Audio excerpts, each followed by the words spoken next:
দেখুন, আজকে দেখাবো তেল কই। আমি বেশ কিছু তেল কই বেশ কিছু কই নিয়েছি। আর এইটার তেল কই বানাবো। আমি নুন হলুদ মাখিয়ে রেখেছি, আর মশলার মধ্যে নিয়েছি আপনার জিরে, মৌরি, আদা, আর হচ্ছে আপনি শুকনো লঙ্কা বেটে নিতে পারেন, বা আলাদাভাবে শুকনো লঙ্কার গুঁড়োটা দিতে পারেন, কিন্তু আর এলাচ। এই কটা হচ্ছে এর ইনগ্রিডিয়েন্টস।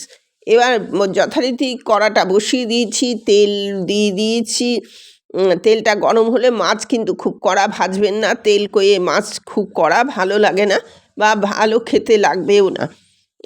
মাছটা একটু মোটামুটি করে অল্প ভেজে একটু তুলে নেবেন। এবার সেই কড়াতেই দেখুন সব মাছটাই প্রায় আমার ভাজা হয়ে গেছে। এবার আমি সমস্ত মাছগুলো তুলে নিলাম। আর দেশি কই তো, এটা কিন্তু সত্যিই ভালো হয়। দেশি কইগুলো আপনি করে দেখবেন, ছোটো বড়ো মেশানো আছে। আমি এগুলো করে ফেলেছি। প্রথমে আমি ভেবেছিলাম এইভাবে করব, কিন্তু পরে দেখলাম খেয়ে সত্যিই এটা ভালো হয়েছে, চিন্তায় ছিলাম। এবার এই তেলের মধ্যে আমি কালো জিরা ফোড়ন দিলাম, আর অলরেডি আমি একটা পেঁয়াজ বেটে রেখেছি।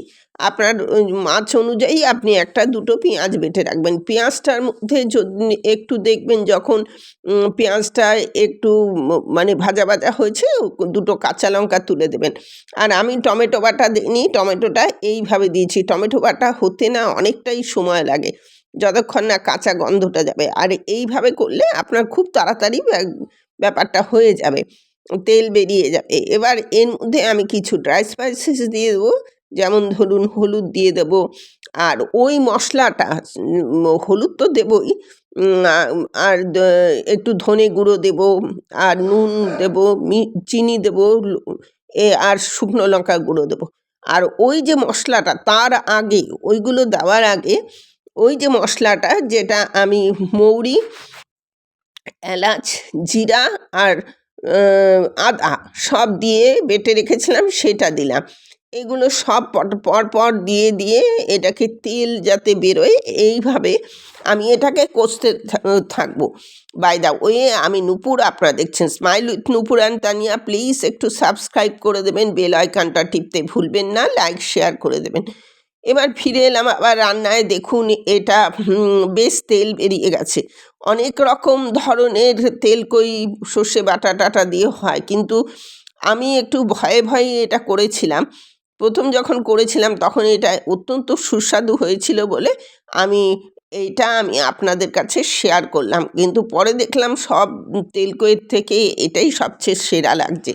এখন আমি এইভাবেই তেল কইটা বানাই। একবার এইভাবে বানিয়ে দেখুন, যথেষ্ট আপনার খেতে ভালো লাগবে, এবং আশা করব যথেষ্ট সুন্দর লাগবে। যাই হোক, এটা তো হয়েই এলো।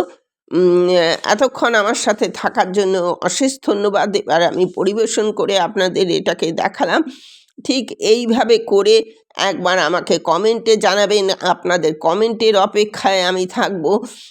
নিত্য নতুন রেসিপি পেতে প্লিজ একটু সাপোর্ট করবেন। সাপোর্ট করলে আমি নতুন নতুন রেসিপি নিয়ে আপনাদের কাছে চলে যাবে।